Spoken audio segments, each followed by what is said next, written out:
Hello, I'm Dr. Ken Southward, and in this session of the Simple Secrets to Better Health, I'll be discussing omega-3s. What are omega-3s?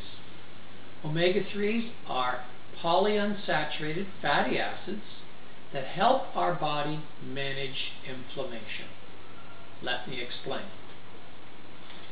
Foods can be divided into three categories: proteins, carbohydrates, and fats. Omega-3s fall in the fats category. Fats can be further subdivided into saturated fats and unsaturated fats. Saturated fats we recognize as being solid at room temperature, like the fat on meats or bacon. Unsaturated fats we recognize as being liquid at room temperature, like the oils, corn oil, safflower, olive oil. And so omega-3s are in the unsaturated or the oil type of category. Fats are made up of many building blocks of fatty acids linked together. A fat is recognized by the majority of the fatty acids in the chain. Let's take butter, for example. Butter is solid at room temperature, so we consider it a saturated fat. In fact, butter is only 2/3 saturated and 1/3 unsaturated. All you need to do is have the room temperature go up, and you soon see butter melting on the plate as its unsaturated characteristics come forward. So, why are unsaturated fats important to us in the omega-3s and omega-6s, which are both poly or many unsaturated bonds types of fats? Well, our body has hormones for just about everything. We have growth hormones, stress hormones, sex hormones. We have hormones to stimulate inflammation, and we have hormones to control or manage inflammation.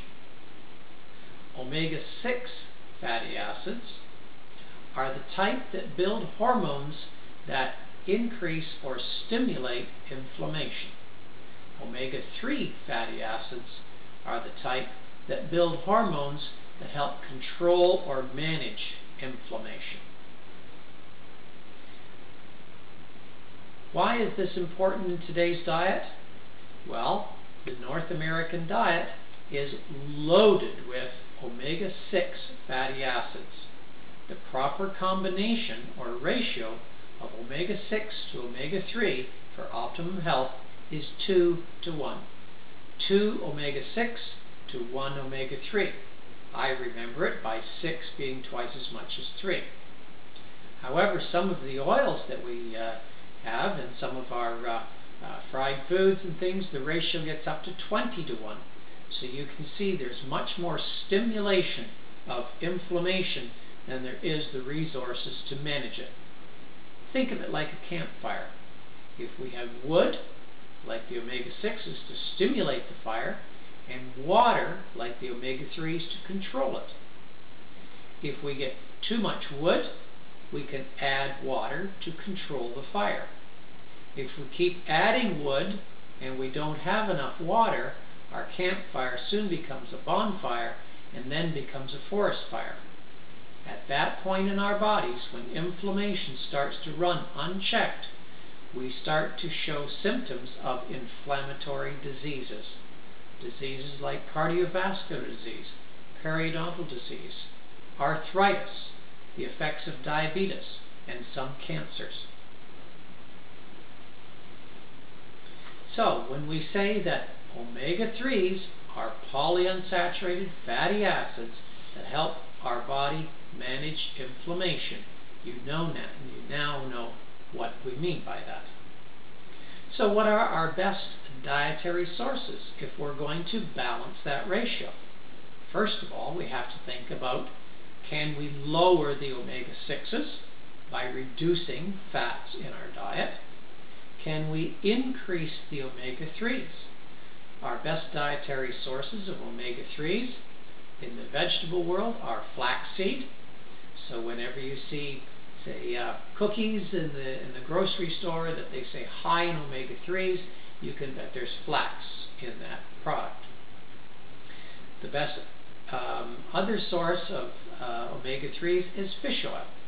But you must be careful on the fish oil, because fish don't manufacture omega-3s, they concentrate them from the diet they eat. So they also concentrate contaminants like mercury and dioxin. When I say fish eat the omega-3s, it's actually krill, a small crustacean that lives in the bottom of the ocean. That's what whales eat.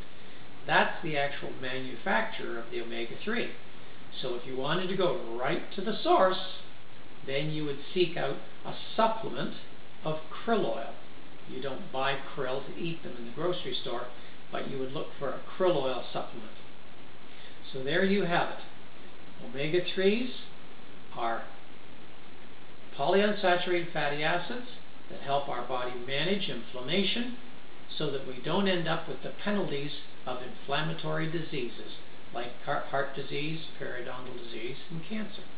The best sources? Well, in the diet, fish oils, and in supplement form, krill oil. For those are my recommendations. For my preferences, you can email me at drken, D-R-K-E-N, at dentalhealth.ca, and I will be happy to share my preferences with you. I would encourage you in the future to balance your ratio of fatty acids so that you don't end up paying the penalties of aches, pains, and rapid aging that inflammatory diseases will inflict on you. Thank you. Bye.